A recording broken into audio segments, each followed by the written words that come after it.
Hello and welcome to my class. Good morning all of you. So today we are going to discuss about sorting material into a group. Class 6.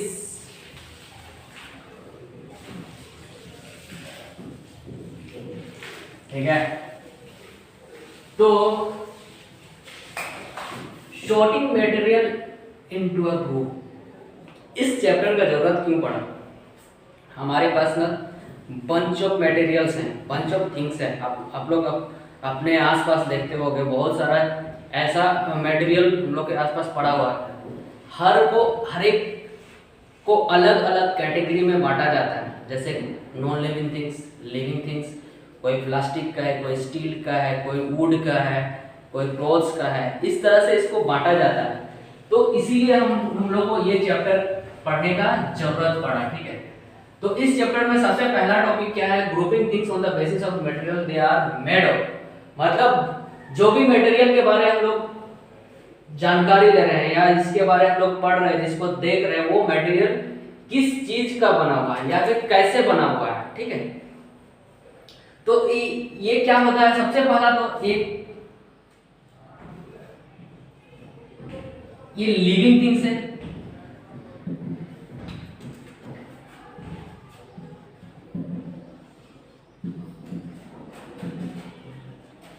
और non living things है। ठीक है,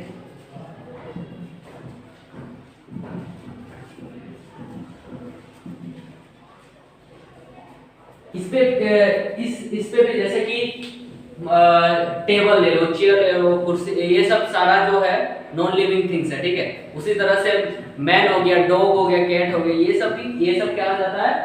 living things हो जाता है। ठीक है, दूसरा आप इसको डिवाइड कर सकते हो मैन मेड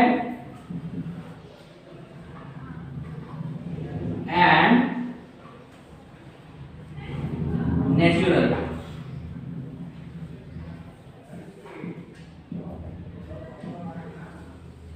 ठीक है, मटेरियल जो भी होता है, ठीक है, या तो वो मैन मेड होता है या फिर वो नेचुरल होता है। नेचुरल उस थिंग्स को बोला जाता है जो हमें डायरेक्टली नेचर से मिलता है। जैसे कि आप ये लेके चलो, वुड लेके चलो, जो हमें डायरेक्ट किससे मिला हुआ है? नेचर से मिला हुआ है। उसी तरह से मैन मेड क्या होता है? उसी को आगे क्या प्रोडक्ट बनाया जाता है, बेंच या कुर्सी, ये सब ले लो, ये सब क्या हुआ? मैन मेड हो गया।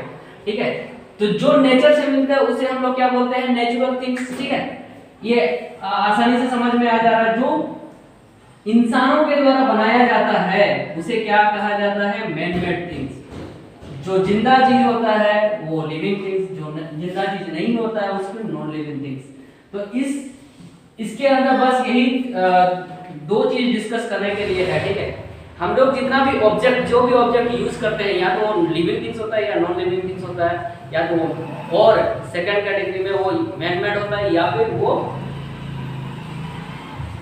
नेचुरल होता है। ठीक है, तो इस तरह से ये टॉपिक हम लोग का खत्म होता है। ठीक है, नेक्स्ट आता है grouping things on the basis of their uses. अब किसी भी मटेरियल का यूज किस तरह से आप करते हो, उसके यूज के हिसाब से उसको ग्रुप में बांटा गया है। ठीक है, जैसे कि आप क्लॉथ एक ऑब्जेक्ट है, उसका अगर हम लोग यूज करते हैं या फिर उसका जानकारी लेते हैं तो हमें क्या पता चलता है? क्लॉथ का नाम लेते हुए उसका हम लोग का मन में ये आता है कि वो पहनने के लिए यूज होता है। ठीक है, तो ये एक ग्रुप है। ठीक है, इस ग्रुप में मटेरियल को बांटा गया है। समझ में आ रहा है? जैसे कि अगर आप फूड आइटम्स ले लो, ठीक है, फूड आइटम्स, फ्लावर ले लो, फर्नीचर ले लो। अगर आप फर्नीचर करते हो, ठीक है, एक ग्रुप में जितना भी फर्नीचर में जितना सारा भी ऑब्जेक्ट आ जाता है, जैसे कि टेबल, चेयर, ठीक है, जितना भी हम लोग सोने के लिए जो यूज करते हैं, पलंग, वो सब सारा उस फर्नीचर के अंदर ही आ जाता है। तो ग्रुप फर्नीचर मतलब सारा जितना भी ऑब्जेक्ट जो फर्नीचर के लिए यूज होता है उसी में आ जाता है। ठीक है, उसी तरह से अगर फूड आइटम कर लो तो फूड आइटम में क्या क्या है जो हम लोग खाने के लिए यूज करते हैं, लाइक जैसे कि हम लोग राइस ले लो, व्हीट ले लो, ये सारा सब एक ग्रुप में आ जाता है। खाने का हर वो प्रोडक्ट किस में आ जाता है? फूड प्रोडक्ट के अंदर। ठीक है, तो इस तरह से क्या बोलते हैं? इसको क्या किया जाता है, ग्रुप में डिवाइड किया जाता है, जिससे हमें पता चलता है कि कौन सा फूड आइटम है, कौन सा फर्नीचर है, कौन सा क्लॉथ है। ठीक है, तो क्लॉथ का यूजेस पहनने के लिए किया जाता है। आप अगर दुकान में जाते हो, राशन के दुकान में, आप लोग कभी ये नहीं बोलोगे कि मुझे पहनने के लिए शर्ट चाहिए, ये नहीं होता है। ठीक है, अगर आप कपड़े के दुकान में जाके ये नहीं बोल सकते हो मुझे आधा किलो चीनी दे दो। ठीक है, तो ये क्यों जरूरी है, क्योंकि ग्रुपिंग से हमें ये पता चलता है कि हमें किस जगह पे क्या सामान मिलता है या किस जगह पे क्या थिंग्स मिलता है। तो in the basis of their uses वहां पे उस जगह पे उस ग्रुप में बांटा गया है, जैसे कि फर्नीचर हो गया, फूड आइटम्स हो गया, क्लोथ्स हो गया। ठीक है, इस तरह का ऑब्जेक्ट को हम लोग ग्रुप में बांटे हैं। ठीक है, तो अभी हम लोग क्या क्या पढ़े। सबसे पहले grouping things on the basis of material. सबसे पहले तो इसका इंट्रोडक्शन क्या होता है, sorting material of group. Sorting करने का जरूरत क्यों पड़ा हमें जितना बंच ऑफ ऑब्जेक्ट है उसको हम लोग अलग अलग पार्ट में डिवाइड किए, जिससे हम लोग को ये आसानी हुआ कि इस ग्रुप में हम लोग को सिर्फ ये यूज का मटेरियल्स या ऑब्जेक्ट हमें मिलता है, इस ग्रुप में हमको इस यूज का ऑब्जेक्ट मिलता है। ठीक है, तो इसीलिए हमें क्या करना पड़ा है कि जितने भी ऑब्जेक्ट को उसको एक ग्रुप में, अलग अलग ग्रुप में बांटा गया है। उस किस बेसिस पे बांटा गया है, पहला तो ये ग्रुपिंग ऑन द बेसिस कि वो मटेरियल कैसे बना हुआ है, या वो डायरेक्ट नेचुरल आया है या फिर वो मैन मेड है। जैसे कि आपको बोला जाए गन्ना, शुगर कैन क्या बोलोगे आप, नेचुरल प्रोडक्ट है कि मैन मेड प्रोडक्ट है? ऑब्वियस सा बात है, आप लोग क्या बोलोगे उसे, वो एक नेचुरल प्रोडक्ट है जो डायरेक्टली हमें नेचर से मिलता है। लेकिन अगर आपको ये बोला जाए कि चीनी, शुगर जो हम लोग खाने के लिए यूज करते हैं, वो कैसे बना है, तो आप लोग क्या बोलोगे, वो फैक्ट्री से प्रोसेस होके आया है। That means that product is man made product. So इस तरह से आप लोग कैटेगराइज कर पाते हो कि कौन सा ऑब्जेक्ट मैन मेड है, कौन सा ऑब्जेक्ट नेचुरल है।